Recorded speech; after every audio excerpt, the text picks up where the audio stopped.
নমস্কার প্রিয় দর্শকবৃন্দ, গত 12ই ফেব্রুয়ারি আমরা কৃষি সাহিত্যের পক্ষ থেকে ঘুরে এলাম শ্রী গদাধর পণ্ডিত ও শ্রীপাঠ ভরতপুরে। মুর্শিদাবাদ জেলার ভরতপুর এখন অতি পরিচিত শহর।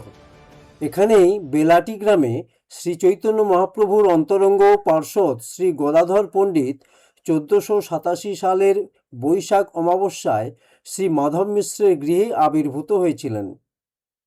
এই ভরতপুরের সেই গদাধর পণ্ডিত ও শ্রীপাঠ ভরতপুর কাহিনী তুলে ধরছি আমরা, স্বপন কুমার ভৌমিক ও আমি মনীন্দ্রনাথ মুখোপাধ্যায়।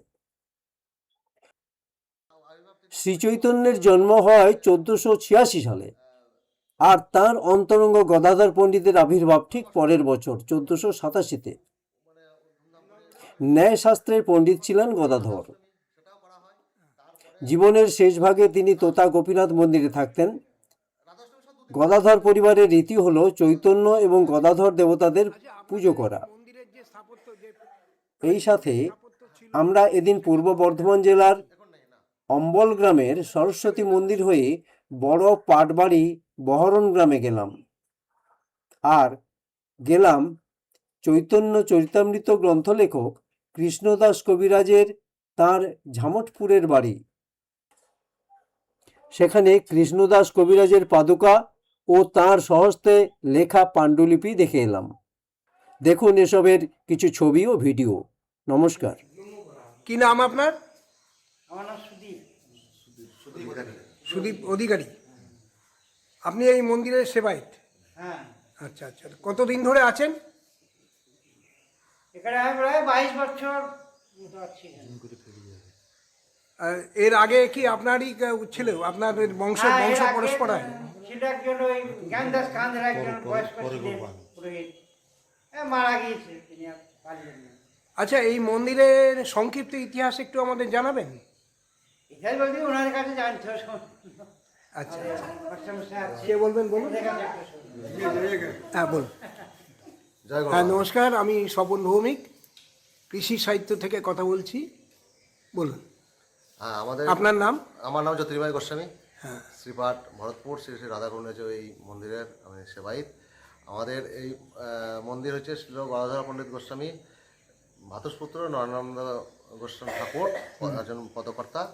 ওনার মানে ওনাকেই সেবা, এখানে যারা একজন রাজা ছিলেন তার অনুরোধে এখানে রাধা গোপীনাথ সেবা প্রতিষ্ঠা করার জন্যে পণ্ডিত গদাধর গোস্বামী ওই নয়নানন্দ প্রভুকে দায়িত্ব দিয়েছিলেন এবং সেবা প্রতিষ্ঠা করেছিলেন। প্রতিষ্ঠা করার পরে উনি যখন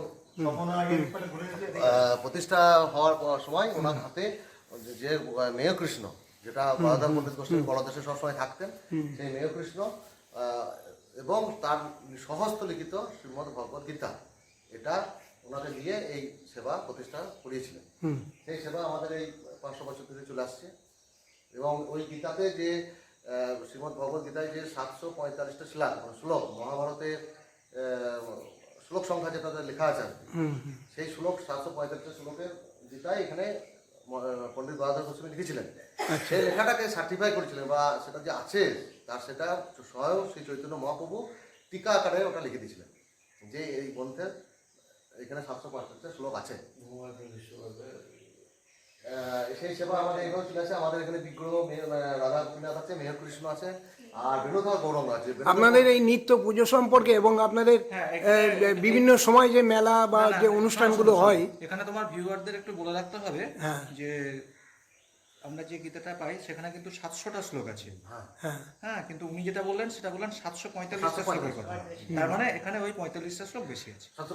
এই ব্যাপারটা আপনারা এই গ্রন্থে পাবেন, 745 শ্লোক আছে এই গ্রন্থটাতে পাবেন। এই গ্রন্থটা আছে না? এই গ্রন্থটা 745 শ্লোক আছে, এখানে প্রকাশ হয়েছে। আচ্ছা, হ্যাঁ, ওর মধ্যে কাকা এটা পাবে সবকিছু আছে আমাদের এখানে। পদ বৈশাখ মাসে এবং কার্তিক মাসে, হ্যাঁ, আমাদের যে আলাদা কার্তিক মাসের, হ্যাঁ আমাদের এখানে যা খুব ভালো আছে, কার্তিক মাসে যে আমাদের ভোরবেলায় যে প্রভাতী কীর্তন হয়, বর্তমানে আমাদের এখানে উপস্থিত আছেন বিভূতিভূষণ সাহা। আচ্ছা আচ্ছা, একটু নেন, বিভূতিভূষণ সাহা, উনি প্রতিদিন প্রভাতী কীর্তন হয়, আপনি করেন?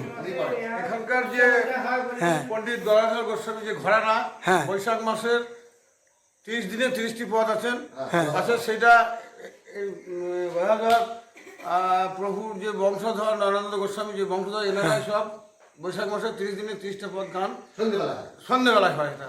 আর এবং প্রভাতে? কার্তিক মাসে ভোরবেলায় হ্যাঁ। ওটাও 30 দিনে 30টা পদ, যে টহল বলা হয়। টহল। হ্যাঁ, এখানকার হ্যাঁ, যে ঘোড়ার এবং এখানকার পদকর্তা এবং কিছু বৈষ্ণব পদকর্তায় তৈরি সেই পদ, আমাদের ভাগ্য ভালো এখানে জন্মেছি আচ্ছা। এবং সেই পদ গানোর সৌভাগ্য হয়েছে, তাই আমরা গাই। এবং ভোরবেলায় মানে প্রায় 1 ঘন্টা লাগে ওটা আমরা পরিক্রমা করি। হ্যাঁ, ভোরবেলাতে আমরা তখন দিয়ে করি। ধন্যবাদ। এই গ্রন্থে আচ্ছা, তোমার বইটা সম্পর্কে আমি একটু জানতে চাই। তুমি যে লিখলে, উনি সুখময় মুখোপাধ্যায় হচ্ছেন একজন সাহিত্যিক, উনি বিশ্বভারতী অধ্যাপক ছিলেন এবং শুধুমাত্র অধ্যাপক না, উনি প্রচুর দেশ বিদেশে নিজের লেখনী এবং লোকসাহিত্য সব কিছু প্রচার করছেন এবং উনি এইসব নিয়ে থাকতেন। তো উনার স্মারক গ্রন্থে, উনার জন্মশতবার্ষিকীতে অতনু শাসমল সম্পাদিত একটি বই প্রকাশিত হয়, সেটা বঙ্গীয় সাহিত্য সংসদ থেকে। এবং সেখানে এই বইটাতে সুকুমার মুখোপাধ্যায়ের মানে যে উনি রচনা করেছেন তার ওপর ভিত্তি করে লেখা, কিন্তু এখানে একমাত্র এই ধর্ম সম্পর্কিত মৌলিক লেখা ছিল, যেটা আমাদের শ্রীপাঠ সম্পর্কে। তো এটা বঙ্গীয় সাহিত্য সংসদে প্রকাশিত হয়েছে আগের বছর কলকাতা বইমেলাতে, এবং দ্বিতীয় সংস্করণও প্রকাশিত হয়েছে এবছর বইমেলাতে। আচ্ছা, হ্যাঁ, আমাদের উৎসব যেটা হয় মেন প্রধান উৎসব পণ্ডিত গদাধর গোস্বামীর আবির্ভাব তিথি, যেটা মানে বৈশাখী অমাবস্যা অ্যাকচুয়ালি হয় জ্যৈষ্ঠ মাসে, যেটা ফলহারিণী কালী পুজোর যে অমাবস্যা, সেটা সেই অমাবস্যাতে আমাদের পণ্ডিত আবির্ভাব তিথির পরেই আমাদের যেটা আসে সেটা হচ্ছে জন্মাষ্টমী। জন্মাষ্টমী খুব মানে ধুমধাম করে পালিত হয়। জন্মাষ্টমী পরেই রাধাষ্টমী, সেটাও করা হয়। তারপরে চলে আসছে আমাদের রাধাষ্টমী কদিনে হয়? রাধাষ্টমী সব 2 দিন করে, আগের দিন ওই 2 দিন, বা যদি বড় হয় 3 দিন।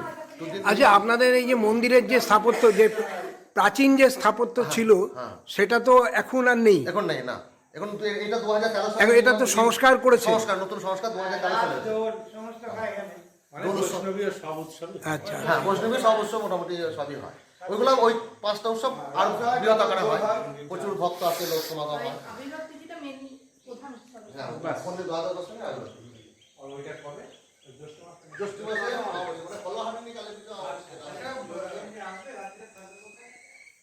থাকবে বলতে এখন আমাদের আগে একটা বৈষ্ণব খণ্ড বলে একটা আছে, তো বৈষ্ণব খণ্ড বলে নাম দিয়েছে, তো মাটির ঘর ছিল বৈষ্ণব খণ্ড। তখন বৃন্দাবনে যে আমাদের যখন আসছে, দাঁড়িয়ে করে আসছে, দাঁড়িয়ে করে দিয়েছে, তখন তো কেউ বৃন্দাবনে যারা বাবা আসছে তারা তো থাকতো, কিন্তু নামই হচ্ছে বৈষ্ণব খণ্ড।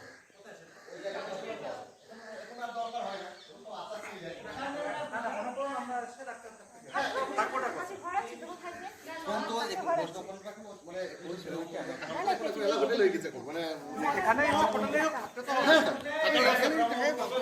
তাহলে আমরা ফোন করে